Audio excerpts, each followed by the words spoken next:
mukhtaar maxamuud xasanow adeer aad baad u mahadsan tahay dee hawshaa isxilqaantay ee waad garatay in baahidaas jirto ummadaada u qabato anigoo ah agaasimi guud ee shaqo qaran waan kugu hambalyaynayaa ta koowaad ta labaad haddii aan la yidhaahdo si aanan waxbarashadaada kaaga mashquulin arrintanu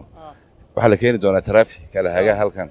ayaa la keeni doonaa haddii aan la yidhaahdo ciidanka taraafiga adigana shakhsi ahaan abaalgud waxaa laguu siinayaa oo ka mas-uul ahaan aan kuu siinayaa fiiga iskuulka ee sanadkan saddexaad iyo ka afraadba xafiiska shaqo qaran baa kaa bixinaya iskuulka waxaana ku siinayaa kaarhkayga waad ila soo xidhiidhaysaa insha allah kaarhkayga anaa hayso ila soo xidhiidh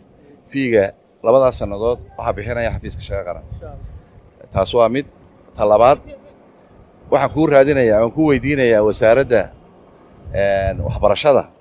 inaad hesho deeq waxbarasho oo jaamacadeed markaad jaamacadda soo dhammaysana waxaan kuu ballan qaadayaa haddii aynu nool nahay in aad ka mid noqoto shaqo qaran adigoo aan meel loo soo marin abaalgud isxilqaanka aad isxilqaantay awgeed ayaan kugu ballan qaadayaa mukhtaar aad baad u mahadsan tahay dhallinyarada kalena waxaan rajaynaya inay kugu dayan doonaan oo muwaadinnimada iyo waxaas qofkii waddankiisa wax gashadaa abaal buu leeyahay ma waayo dhallinyarada kalena inay kugu daydaan baan aad u rajaynayaa saasaynu isku ognahay marka koowaad waxaan mahadlay Allah subxaanahu wa tacaala intaas ka bacdi waxaan mahadcelinayaa agaasimaha oo halkan igu soo booqday waxaan ku leeyahay shukran aad iyo aad baan mahadsan tahay 100%